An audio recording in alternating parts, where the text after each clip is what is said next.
Silakan duduk Bapak Ibu Saudara yang diberkati Tuhan. Kasih senyum dan kasih kemuliaan bagi Tuhan. Haleluya. Saudara, tema kita di minggu ini menarik. Saya ingin beri kita tema yang kira-kira menantang kita, yaitu kita adalah orang-orang buta. Atau saudara, saya bicara di sini begini, saya rubah temanya. Orang buta modern yang membutuhkan pertolongan Tuhan. Ini saya tadi rubah tiba-tiba waktu saya duduk. Saya beri tema orang buta modern yang membutuhkan pertolongan Tuhan, saudara. Saudara-saudara, banyak kali kita baca Alkitab dan selalu melihat secara fisik, secara langsung. Dalam catatan ini, tema yang diberikan adalah oleh Lembaga Alkitab Indonesia adalah 2 orang buta yang disembuhkan Tuhan. Tapi saya mengubahnya menjadi orang buta modern yang membutuhkan pertolongan Tuhan. Ternyata setiap kita bisa menjadi orang buta sekalipun mata jasmani kita masih melihat. Mari kita buka Matius 9 ayat yang ke-27. Matius 9 ayat yang ke-27 sampai ayat yang ke-31, saudara. Matius pasal yang ke-9 ayat 27 sampai 31. Oke. Mari kita baca dengan cepat. Bapak Ibu perhatikan ini. Ketika Yesus meneruskan perjalanannya dari sana, 2 orang buta mengikutinya sambil berseru-seru dan berkata, "Kasihanilah kami, hai anak Daud." Setelah Yesus masuk ke dalam sebuah rumah, datanglah kedua orang buta itu kepadanya. Dan Yesus berkata kepada mereka, "Percayakah kamu bahwa aku dapat melakukannya?" Mereka menjawab, "Ya Tuhan, kami percaya," saudara. Lalu Alkitab mengatakan, lalu Yesus menjamah mata mereka sambil berkata, "Jadilah kepadamu menurut imanmu." Maka meleklah mata mereka, dan Yesus pun dengan tegas berpesan kepada mereka, katanya, "Jagalah supaya jangan seorang pun mengetahui hal ini." Saudara, ayat 31 ayat terakhir, sama-sama kita baca. "Tapi mereka keluar dan memasyurkan dia ke seluruh daerah itu." Semua, 1, 2, 3. Tapi mereka keluar dan memasyurkan dia ke seluruh daerah itu. Saudara, mari kita pelajari tentang latar belakang orang buta. Dan versi dari cerita-cerita ini, saudara, selalu Alkitab menulis bahwa Tuhan menyembuhkan orang buta. Pertanyaan saya, kalau saudara baca Bartimius juga buta, 2 orang buta ini juga buta. Saya berpikir, apa menariknya bagi Tuhan untuk menyembuhkan orang-orang buta? Dan orang buta itu dalam pengertian zaman dahulu itu apa? Kita harus tahu dulu, sehingga orang tidak fokus hanya pada mujizat, tapi orang harus mengerti konsep kenapa Yesus mau menyembuhkan orang buta. Nah, saya bawa saudara, orang buta itu, saudara, ada istilah begini, orang buta tuntun orang buta pasti masuk got. Tapi dalam catatan ini, kalau saudara lihat, mereka bekerja sama-sama. Orang buta ini sama-sama buta. 2 orang ini buta, tapi mereka tidak buta seperti bahasa Indonesia mengatakan orang buta kalau tuntun orang buta maka masuk got. Tetapi saudara, orang buta ini tuntun orang buta untuk ketemu Tuhan. Ini menarik sekali. Nah, tapi yang lebih menarik ketika saya belajar mengenai sejarah atau zaman itu mengenai orang-orang buta. Mari saudara lihat ini. Orang buta itu pada zaman dahulu itu konsepnya apa sih orang buta itu? Siapa orang buta itu? Keadaan mereka bagaimana?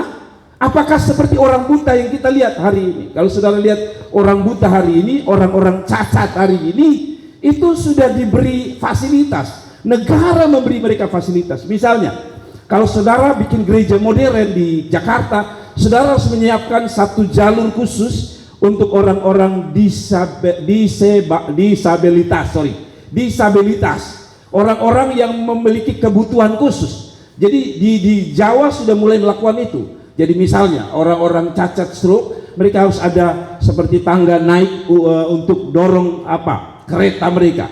Jadi ada jalur khusus mereka. Nah, tetapi apakah zaman dahulu orang-orang buta, orang-orang cacat itu mendapatkan spesial? Nah, kalau saudara lihat, saya beberapa tahun yang lalu hadir di Penfui ketika kakak kelas saya datang untuk mengajar orang-orang buta komputer. Jadi orang-orang buta zaman ini berbeda dengan orang buta pada zaman itu. Mari kita lihat orang buta zaman itu. Saudara-saudara lihat ini. Itu sebabnya kalau kata Alkitab, saya baru mengerti hari ini, Kenapa Bartimius itu kerjanya mengemis?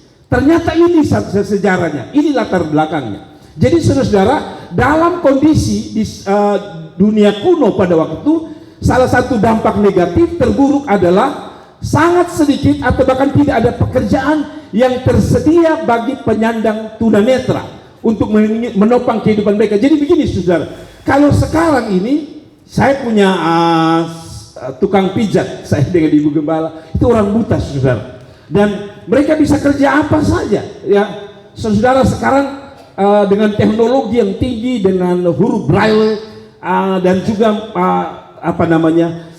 perlengkapan orang buta itu sudah lengkap. Jadi mereka bisa menggunakan HP. Kalau saudara duduk dengan orang buta itu bagus, mereka punya HP.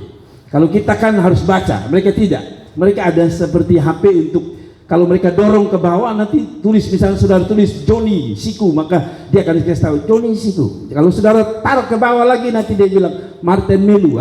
Dia begitu. Jadi dia bisa tahu kemana dia telepon. Nah, tetapi zaman itu saudara, orang buta tidak boleh dikasih kerja apapun. Bayangkan, kalau mereka punya istri, mereka punya anak, mereka makan apa? Makanya pekerjaan satu-satunya orang buta adalah mengemis, hidup dari belas kasihan Tuhan. Yang kedua, jadi dari sisi ini saudara-saudara lihat, mereka tidak punya hak atau mereka tidak punya kesempatan untuk dapat makan, dapat minum, dapat gaji. Otomatis kalau kita hubungkan ke masa depan, orang buta ini adalah orang yang tidak punya masa depan, orang yang tidak punya harapan ada masa depan, tidak punya penghasilan, dan tidak akan diizinkan bekerja apa-apa. Jadi bayangkan, mereka sudah lahir buta, sedih. Sekarang setelah mereka hidup, mereka tidak boleh dapat pekerjaan satu pun, kecuali satu, mengemis. Nah saudara tahu mengemis itu hasilnya berapa? Walaupun kalau kita baca zaman modern, ada pengemis yang kekayaannya sampai miliaran rupiah, saudara-saudara. Karena itu saudara dengar baik-baik, saya mau baca lagi. Yang kedua, orang buta di zaman Alkitab, khusus mereka dari sisi rohani, apa yang terjadi saudara? Jadi tadi saya bilang pekerjaan satu-satu mereka adalah pengemis. Yang kedua ini lebih mengerikan. Dalam Imamat 21 ayat 16 sampai 23, saya baca ayat 17-18 saja. Saudara perhatikan kondisi orang buta di hadapan Tuhan, di hadapan jemaat, yang harusnya di luar sana mereka ditolak, mereka tidak dikasih kesempatan bekerja, tidak punya penghasilan. Sekarang mereka datang ke rumah Tuhan, ke bait Allah, ke tempat yang namanya Tuhan yang penuh harapan. Apa kata Alkitab pada zaman itu? Katakanlah kepada Harun begini, setiap orang di antara keturunanmu turun-temurun yang bercacat badannya jangan datang mendekat untuk mempersembahkan santapan Allahnya. Jadi saudara-saudara lihat, jadi kelompok Harun adalah kelompok para imam yang akan menjadi imam. Keturunan mereka adalah keturunan yang disebut keturunan Lewi, orang-orang yang melayani bait Allah. Tapi kalau engkau cacat, engkau buta, engkau tidak boleh datang mempersembahkan sesuatu kepada Tuhan. Kalau bahasa sekarang, kamu tidak bisa ikut ibadah karena kamu cacat. Saudara lihat ayat 18, karena setiap orang yang bercacat badannya tidak boleh mendekat orang buta, orang timpang, orang bercacat mukanya, orang yang terlalu panjang anggotanya. Saudara lihat ini, orang cacat itu tidak boleh menjadi hamba Allah, tidak boleh juga mempersembahkan korban kepada Tuhan. Bayangkan, dari sisi manusia tidak punya harapan, dari sisi untuk menjadi hamba Allah pun tidak bisa. Jadi kalau saya tarik kesimpulan, orang buta itu dari segi apapun tidak punya pengharapan.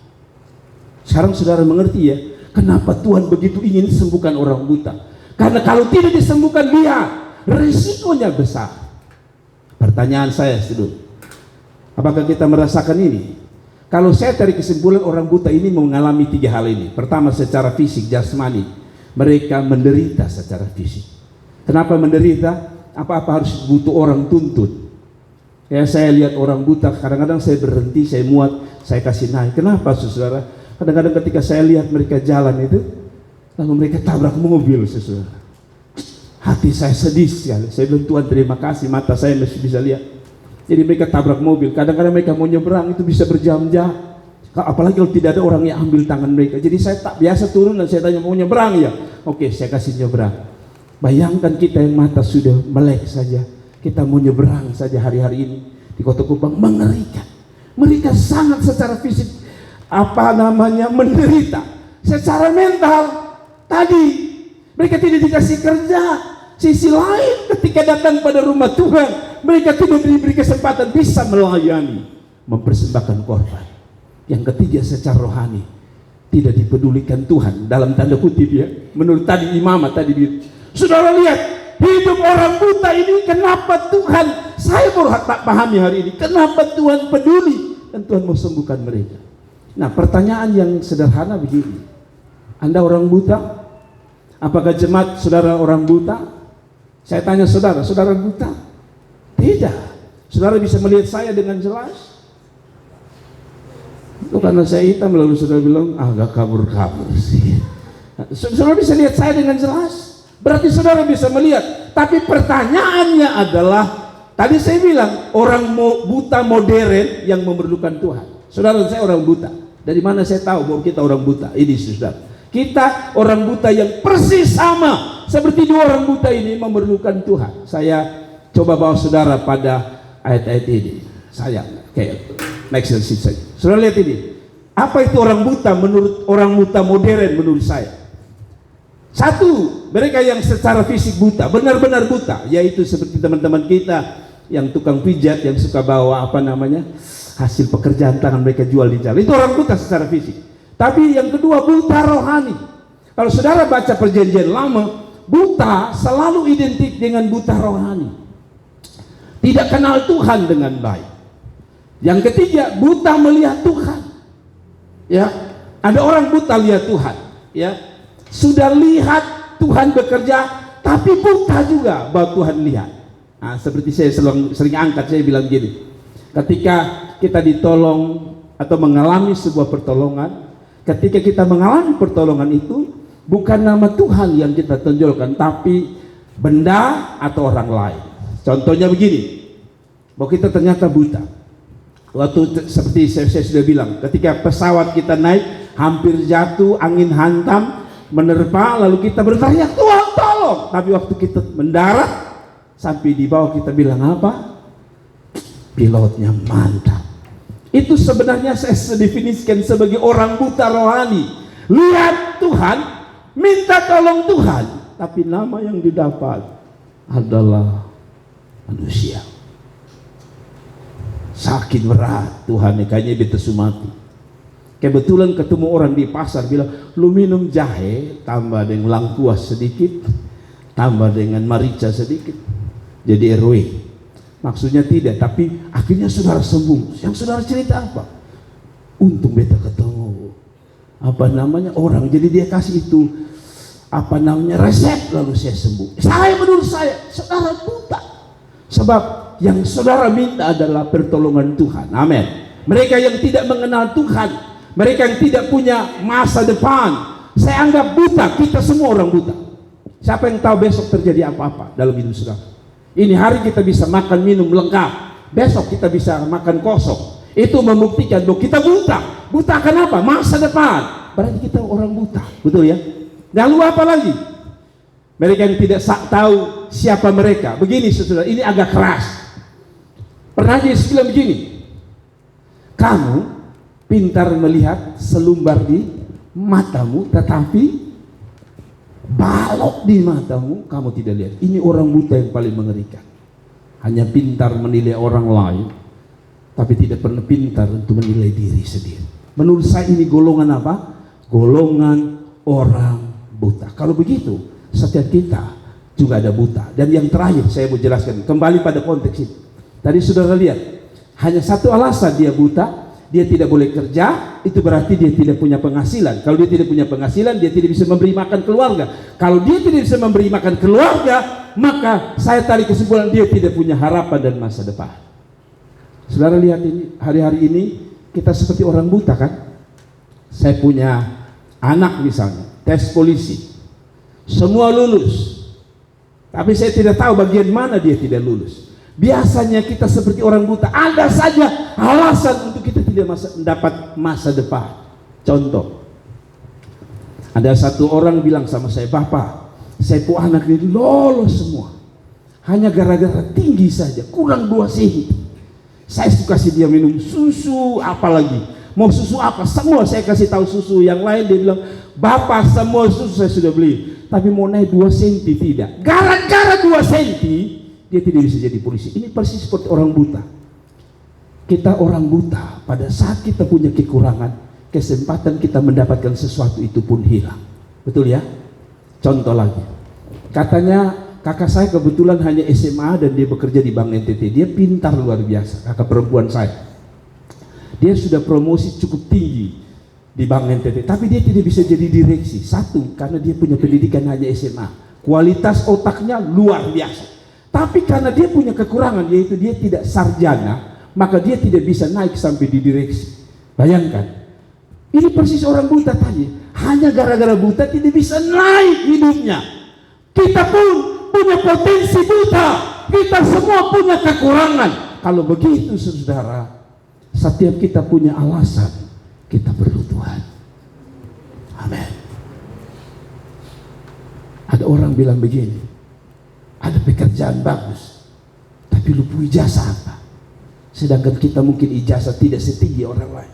Kita seperti orang buta, kesempatan dapat yang terbaik itu kecil.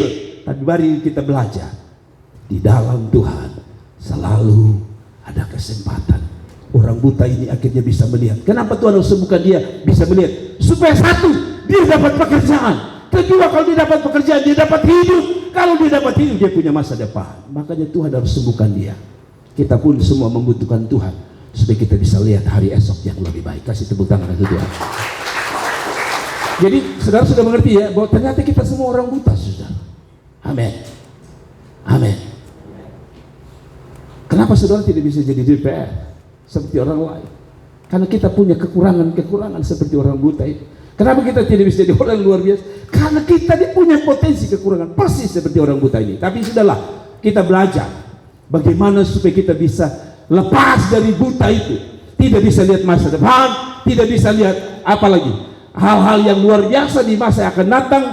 Saya belajar 3 hal saja dari orang ini. Ini yang dia kerjakan. Satu, saudara, itu bisa melihat sehingga dia bisa dapat pekerjaan, dia bisa dapat berkat, dia bisa dapat masa depan. Satu, saudara, saya belajar dari 2 orang ini. Mereka setia, tekun untuk mencari Tuhan. Saudara baca ayat ini, saudara baik. Ketika Yesus meneruskan perjalanannya dari sono, kata orang Jakarta, dari sono, dari sana, 2 orang buta, kata Alkitab bilang apa? Mengikutinya. Perhatikan kata ini. Ketika Yesus meneruskan perjalanannya dari sana, 2 orang buta itu mengikutinya. Kalau begitu, tempat mereka disembuhkan itu bukan tempat pertama. Ini tempat kedua, mungkin tempat ketiga, mungkin tempat keempat. Tempat pertama di mana, saudara? Kalau saudara baca ayat sebelumnya, Yesus baru menyembuhkan anak dari kepala rumah ibadat.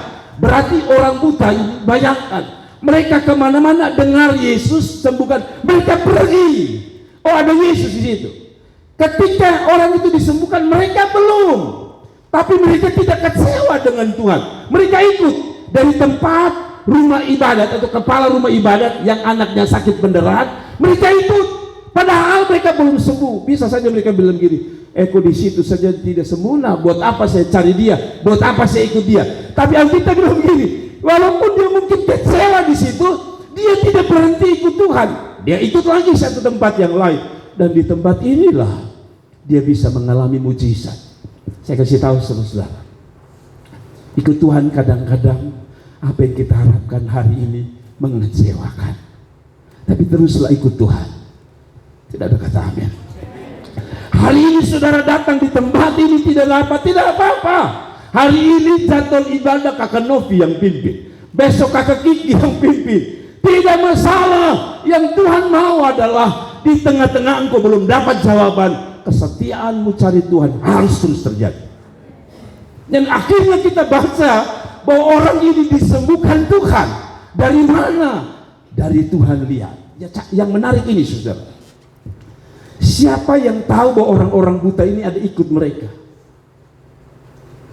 Karena kalau saudara baca Yesus kemana saja itu orang berbondong-bondong, ribuan orang ikut. Lalu mengapa Alkitab capek-capek tulis hanya untuk orang buta yang kata Alkitab dia, dua orang ini mengikuti dia? Dari mana Alkitab tahu? Saya tarik kesimpulan. Satu, mungkin dari orang buta. Waktu Don datang pada Tuhan, Don cerita, Tuhan Yesus, kemarin kita ikut KKR di sana, tapi yang disembuhkan hanya satu, kepala rumah ibadah. Tapi beta ikut terus Tuhan, beta ikut terus, beta dengar Tuhan di mana beta ikut.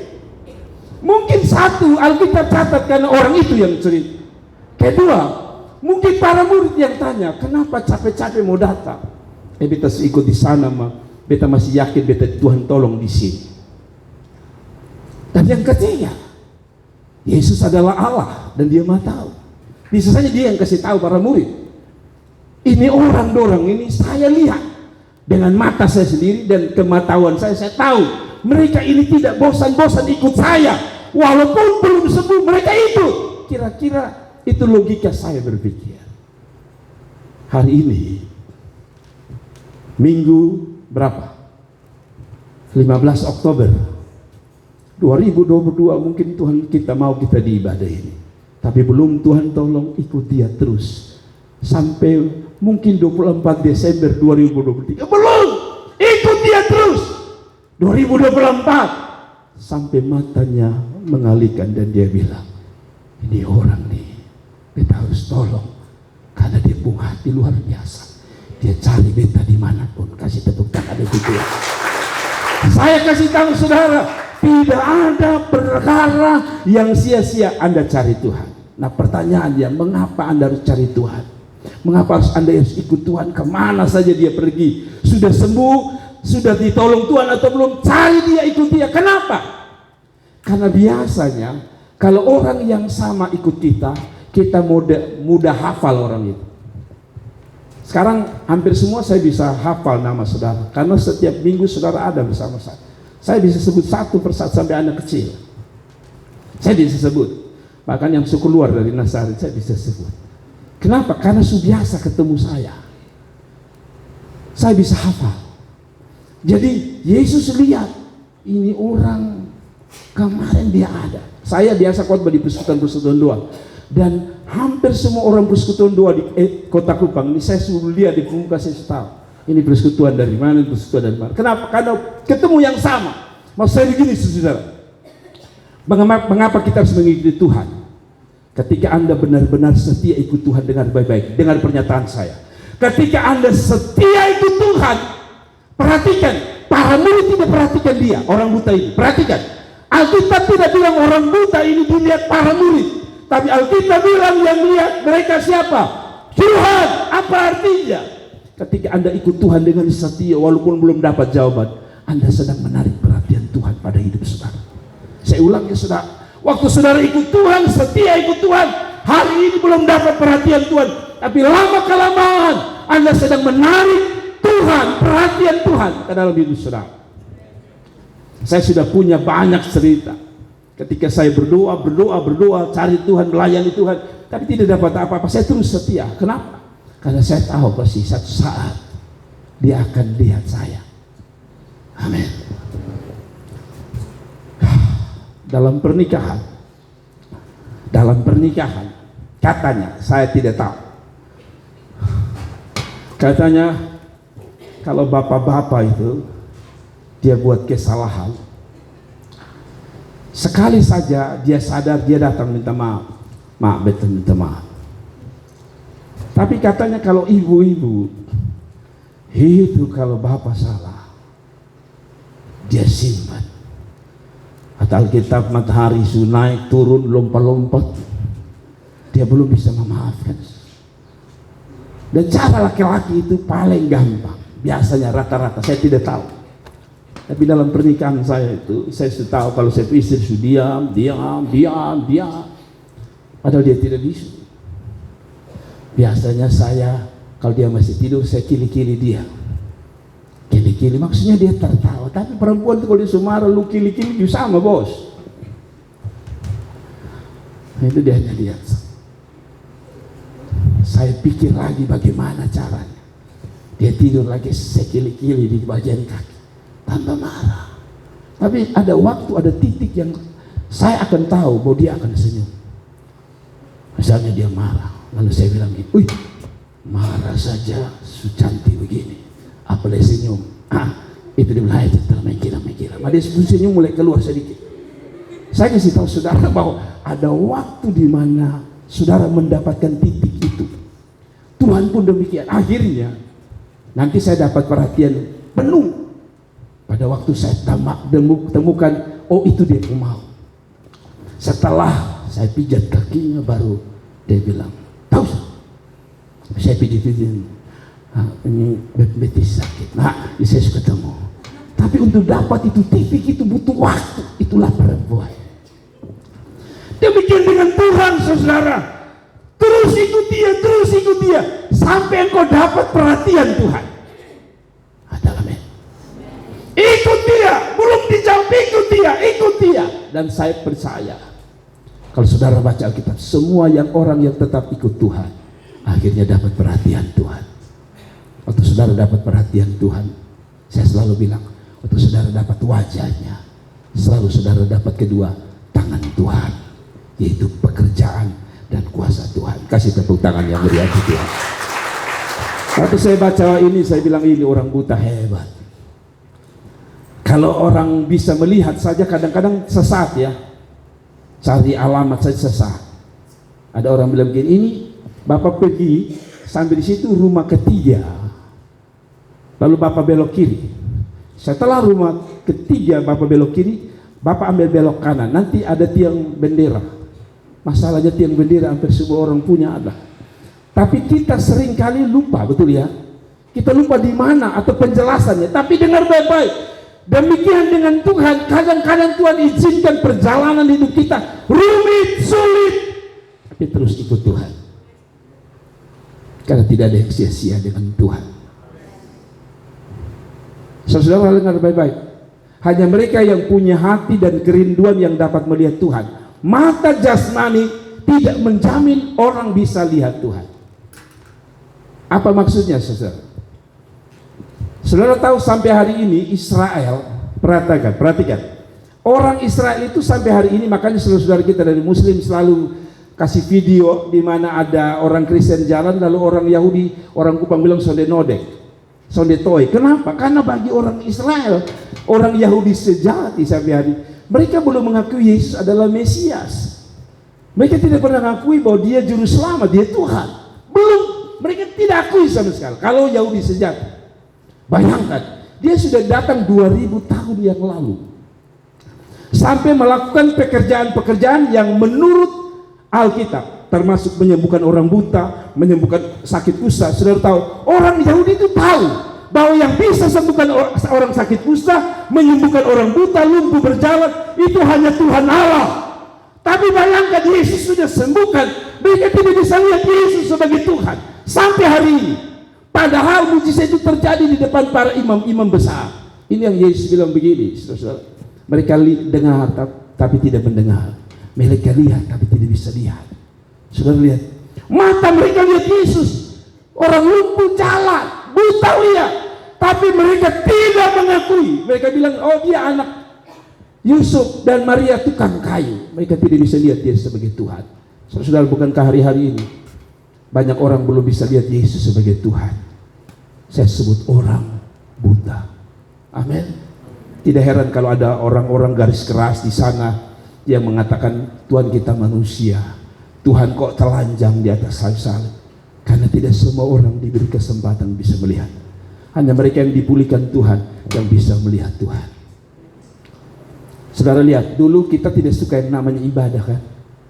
Tapi hari ini kenapa kita mau suka ibadah? Karena kita melihat Tuhan. Makanya orang di luar sana kita paksa dong datang ibadah, tidak akan mau. Kenapa? Karena tidak semua orang punya mata melihat Tuhan. Hanya mereka yang diberi kesempatan, dicelikan matanya, yang bisa lihat Tuhan itu kita perlukan. Amin. Tidak usah paksa. Usah lihat orang di luar sana, tidak bisa, karena mereka tidak lihat Tuhan. Saudara bilang begini tadi dalam doa Ibu Berni bilang begini, "Tuhan, terima kasih buat hadirat Tuhan." Orang di luar sana tidak kenal yang namanya hadirat Tuhan. Itu yang saya sebut buta.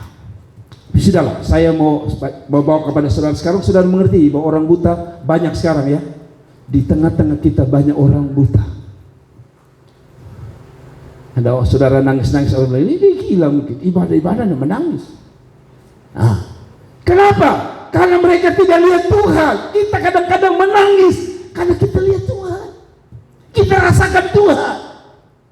Orang di sana dia tidak tahu begitu-begitu, dia bilang kayak gila-gila. Nangis dia nangis, cengeng-cengeng. Padahal kita mengalami Tuhan. Amin. Lanjut, next. Saudara lihat ini, Matius 13, 15, 16 bilang begini, sebab hati bangsa ini telah menebal dan telinganya berat mendengar. Saudara yang hati tebal, apalagi telinga berat, itu masuk dalam kategori orang buta. Saudara-saudara dengar firman Tuhan, telinga berat, bukan karena di sini ada anteng-anteng 8 gram atau 35 gram, bukan.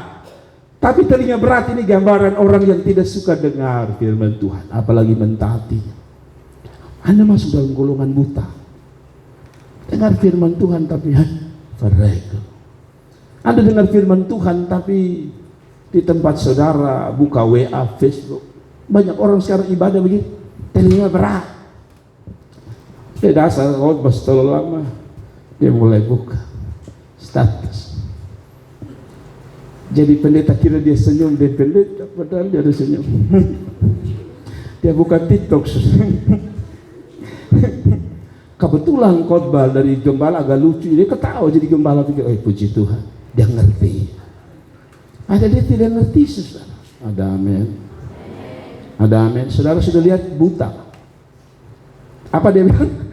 Telinga berat, hati tebal. Saudara tahu kalau hati tipis itu, saya selalu bilang, anak-anak saya punya keponakan yang dia bapak baru omong sedikit, katanya dia menangis. Itu namanya hati tipis. Tapi hati tabal itu begini, lu mau omong apapun, farek selalu, itu namanya hati tabal. Dia sudah tidak lagi peka dengan sentuhan Tuhan. Itu masuk golongan orang buta. Anda tidak percaya? Mari kita lihat. Dan matanya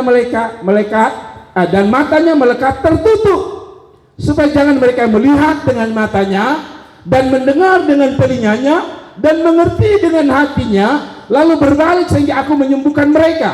Tetapi berbahagialah matamu karena melihat dan telingamu karena mendengar.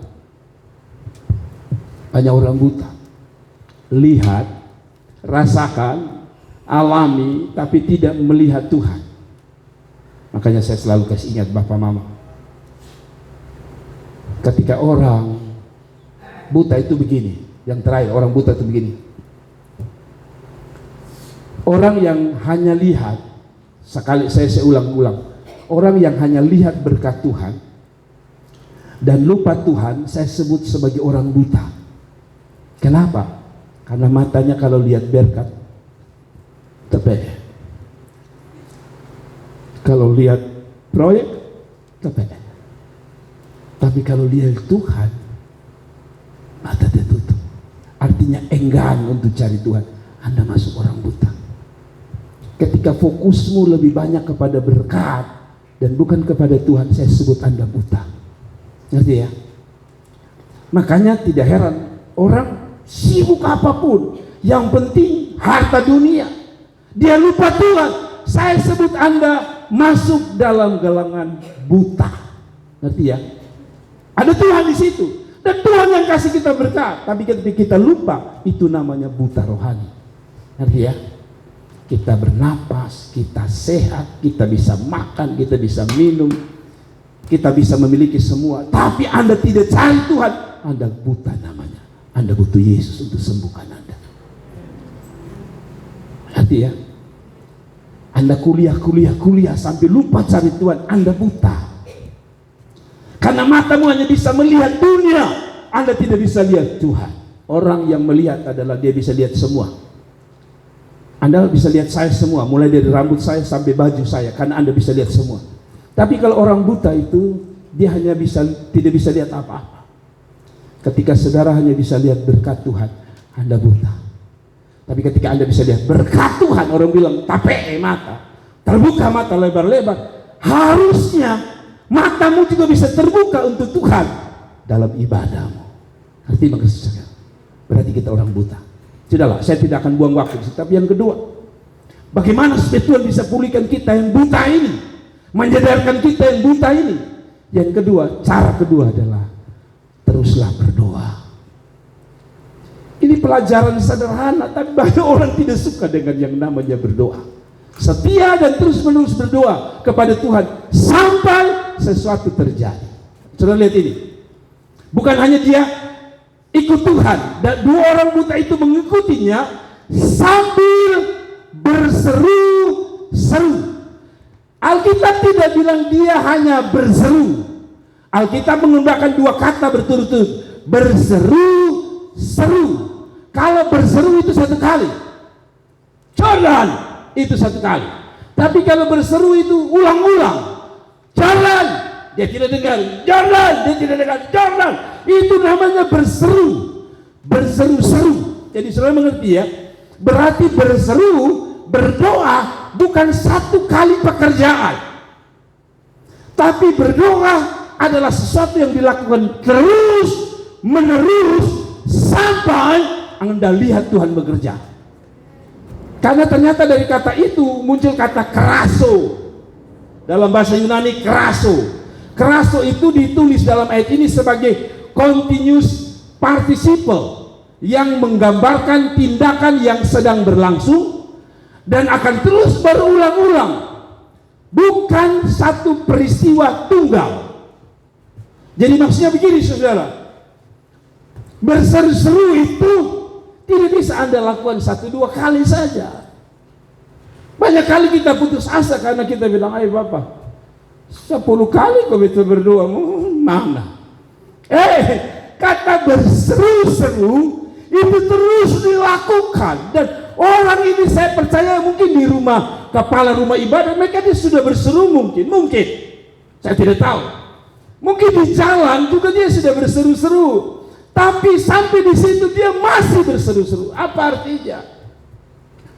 Doa bukan sesuatu yang dilakukan dalam sehari. Doa bagaikan seekor ayam yang harus mengeraminya sampai waktu tiba dia menetas. Saya ulangi lagi. Doa bukan seperti seekor ayam. Ayam tidak bisa bertelur langsung besok menetas anak ayam. Dia harus mengeraminya 21 hari sampai waktu tiba. Dan telur itu menetas dengan sendirinya. Dia tidak perlu totok untuk bisa memecahkan cangkang telur itu. Dia hanya cukup mengeraminya 21 hari, lalu itu terjadi. Anak ayam keluar dengan sendirinya. Saya kasih tahu saudara, doa yang terus menerus akan tiba pada waktu yang tepat, yang disebut waktu Tuhan. Dan Anda sendiri akan kagum dengan doa yang tidak putus-putusnya dinaikkan pada Tuhan. Jadi saudara, kalau saudara berdoa, belum terus berdoa sampai Tuhan membuat sesuatu. Saya sudah bersaksi, sebenarnya sudah lama saya ingin perbaiki speaker ini. Saya bilang Tuhan tolong, setiap hari saya bilang Tuhan tolong. Sampai satu waktu di luar jemaat kita memberkati kami dengan berkah. Saya bilang anak-anak saya perbaiki semua. Dan 4 speaker yang ada di depan kita bisa perbaiki. Kalau dia tanya lagi, apa yang bisa saya bantu? Saya bilang saya mau perbaiki AC lagi. Tapi saudara tahu, saya tiap hari selalu kasih tunjuk Tuhan. Tuhan lihat ini speaker rusak. Tuhan lihat ini AC rusak. Saya selalu bicara dengan Tuhan. Bukan 1-2 hari. Saya bicara dengan Tuhan.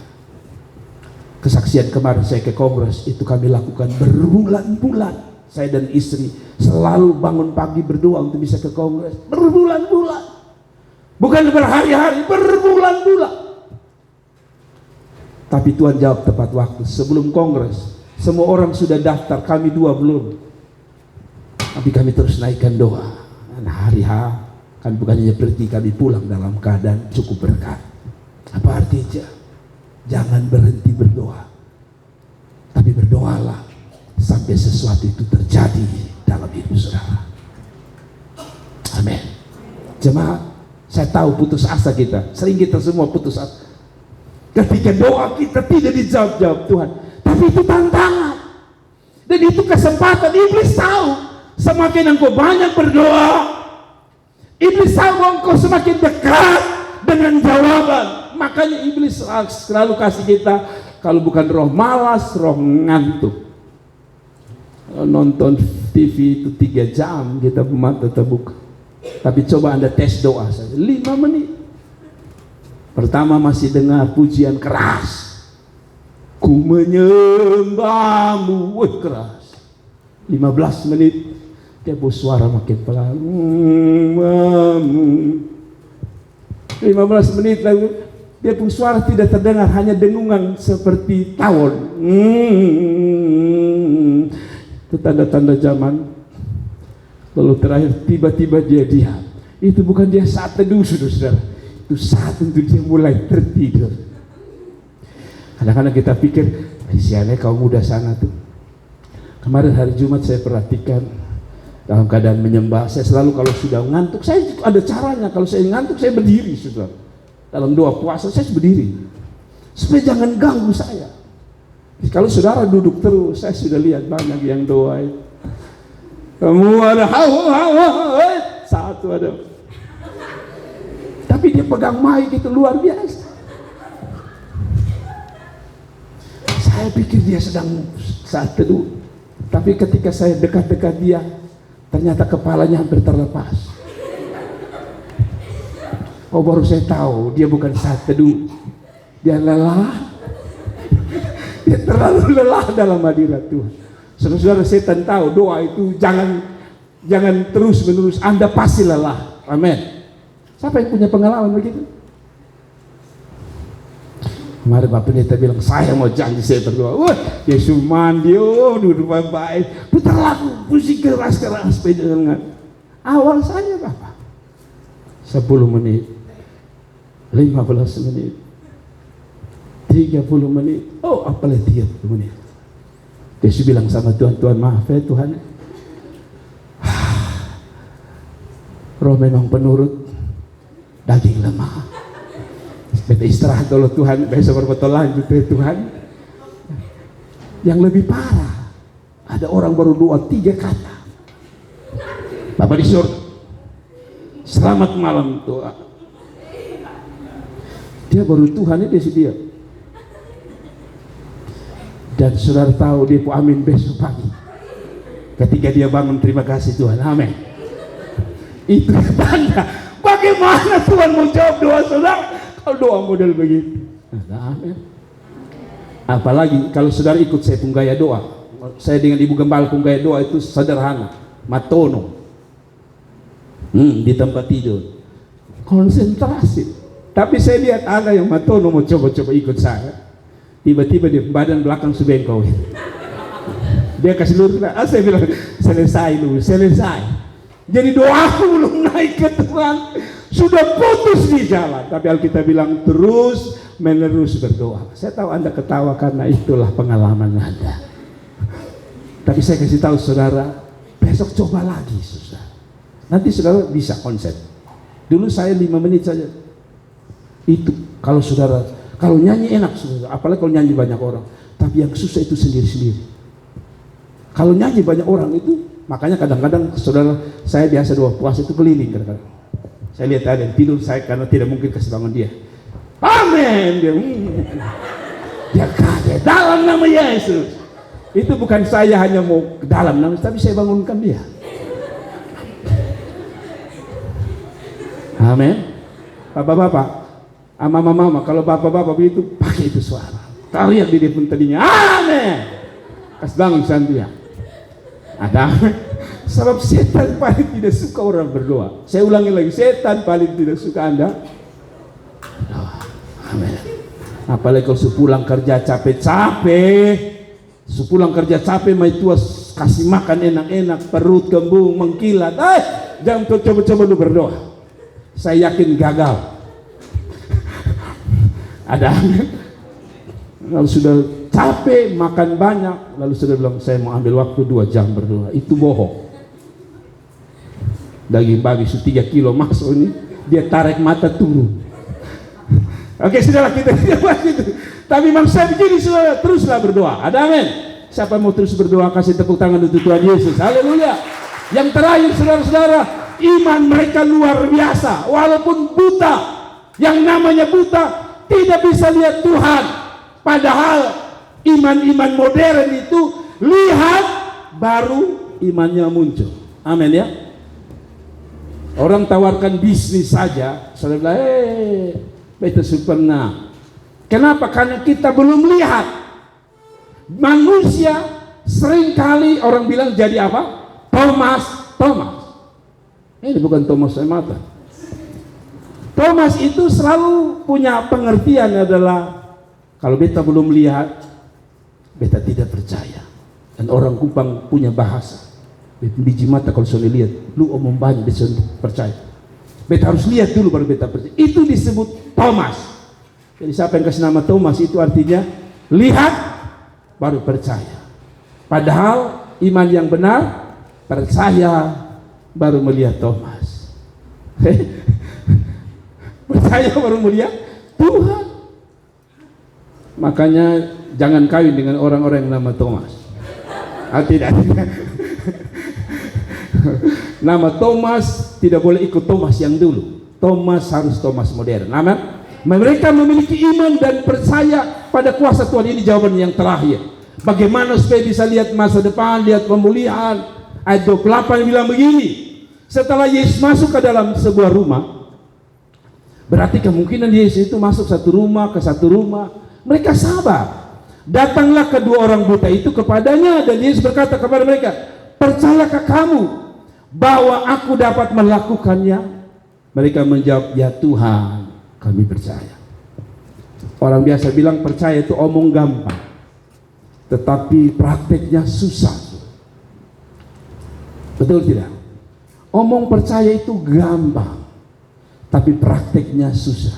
Kalau Anda tidak percaya, saya bawa Anda untuk orang-orang yang sakit, dokter bilang 5 menit lalu mati. Siapa yang berani bilang apa? 5 menit? Dia hidup. Siapa? Saya tantang saudara. Orang bilang percaya itu kata yang gampang diucapkan, tapi prakteknya susah.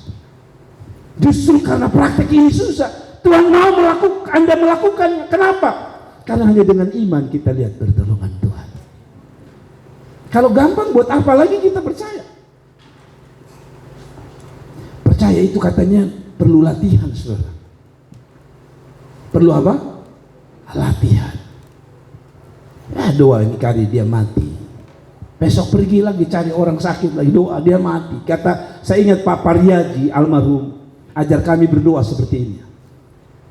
Waktu dia sebelum bikin KKR mujizat dan ibadah-ibadahnya selalu ada mujizat.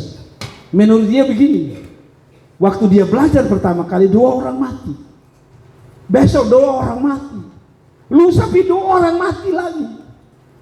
Tapi dia bilang terus berdoa, imani terus, sampai satu waktu Tuhan buat mujizat, dan sampai dia mati gerejanya terjadi mujizat.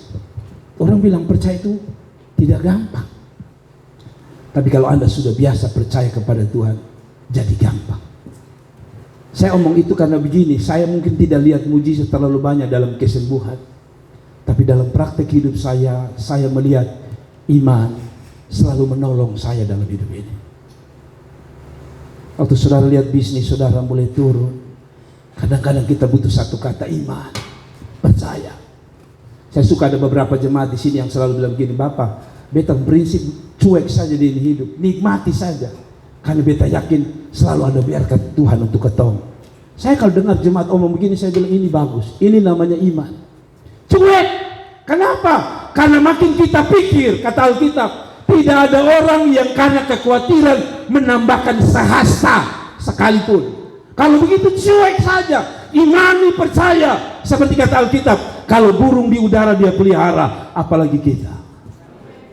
Itu namanya iman. Dan dalam ayat ini Tuhan tanya, apakah engkau percaya? Mereka jawab, ya Tuhan, kami percaya. Dua-duanya jawab sama-sama, kami percaya. Masalahnya kadang-kadang dalam keluarga, Mama percaya, Bapak tidak percaya. Bapak percaya, Mama percaya, anak-anak tidak percaya. Bagaimana mungkin kita bisa lihat Tuhan kerja? Kalau Papa percaya, Mama percaya, anak-anak percaya. Kalau 2 orang ini saja bisa tarik kuasa Tuhan, apalagi kalau ada 4 orang di sana, Bapak, Mama, anak perempuan, anak laki-laki, sama-sama percaya, maka itu lebih dahsyat. Tuhan bekerja. Amin. Kalau saudaranya kasih Mama saja yang percaya, dia bisa lemah. Kalau engkau hanya mengandalkan iman dari bapamu, bisa dia lemah. Kita sama-sama mendukungnya dengan iman, seperti 2 orang ini. Amin. Makanya bapak-bapak tolong, kalau lihat mama-mama lagi berdoa, dukunglah mereka berdoa. Minimal duduk di samping dia, itu berdoa bersama-sama. Karena dia bisa lemah. Demikian mama-mama lihat bapak berdoa, dia main TikTok terus. Amin. Bapak ada berdoa, mama ada TikTok. Lalu bapak bilang, mama berdoa dulu. Koknya ada, beta juga lihat ini TikTok tentang doa. Bukan masalah lihat TikTok tentang doa, maunya mama berdoa. Apakah istri saya berdoa, istri saudara berdoa untuk saudara? Apakah suami saudara berdoa untuk saudara? Atau satu lepas satu, perek urusan masing-masing? Bukan begitu masalahnya. 2 orang ini, saya belajar 2 orang ini percaya sama-sama, imani sama-sama, cari Tuhan sama-sama. Wah, indah sekali ya. Kalau mamanya cari Tuhan, mamanya imani, mamanya, lalu bapaknya juga ikut, anak-anaknya ikut. Kalau 2 orang tadi saya bilang, 2 orang saja bisa menggerakkan Tuhan, apalagi 4 orang. Saudara lihat DPR itu untuk gerakan mereka gampang. Kumpul sebanyak-banyak orang, panggil dia datang. Itu DPR. Anda punya, Pak, mau DPR, saya punya 1000 masa, Bapak datang ya? Dia datang. Kenapa? Semakin banyak orang dia perlu. Bayangkan kalau banyak orang mau datang pada Tuhan, banyak orang mau percaya kepada Tuhan, banyak orang mau berserah kepada Tuhan. Saya pikir DPR saja bisa datang, apalagi Tuhan Allah. Amin. Kadang-kadang saya jujur, saya dengan istri harus bangun sendiri, tidak apa-apa berdoa. Saya sudah capek bangunkan anak-anak saya.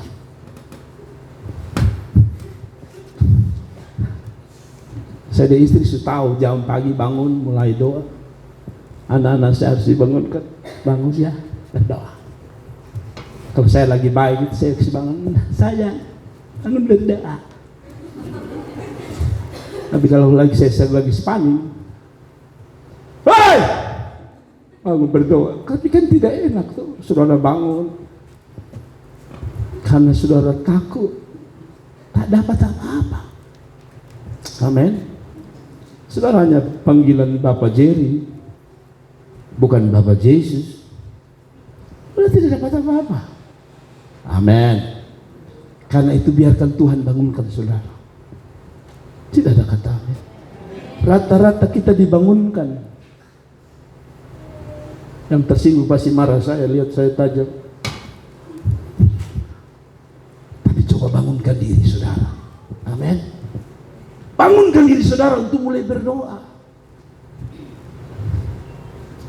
Karena itu saya pesan saudara, sebelum tidur tolong, mau makan dari jam 6 sampai jam 7, di atas jam 11 jam tambah makan lagi. Nanti besok pagi bangun doa suberat itu. Tidak ada kata amin. Pengalaman saya lihat orang makan di atas jam 12, apalagi dia makan banyak sekali, besok pagi bangun setengah mati. Tapi saya mau berterima kasih, saya mau tutup gini saudara, saya mau tutup. Saya mau kasih tahu saudara, saya bersyukur saya punya jemaat. Pertama, saya berterima kasih kepada kaum muda. Dan 3 minggu ini mereka ibadah tepat waktu. Dan tadi pagi saya duduk di situ, 6:30 tadi mereka sudah ada. Dan saya juga lihat banyak jemaat sudah mulai datang sebelum jam 7. Saya kasih tahu saudara, inilah ciri-ciri orang yang sedang mengikuti Tuhan. Dan ketika kita punya ciri ini, kita seperti 2 orang buta. Saya percaya Anda hanya tunggu waktunya Tuhan untuk Tuhan melakukan sesuatu dalam diri saudara. Kasih tepuk tangan dan mari kita berdoa bersama-sama. Mari kita bangkit berdiri dan kita berdoa bersama-sama. Mari kita bangkit berdiri saudara dan kita berdoa.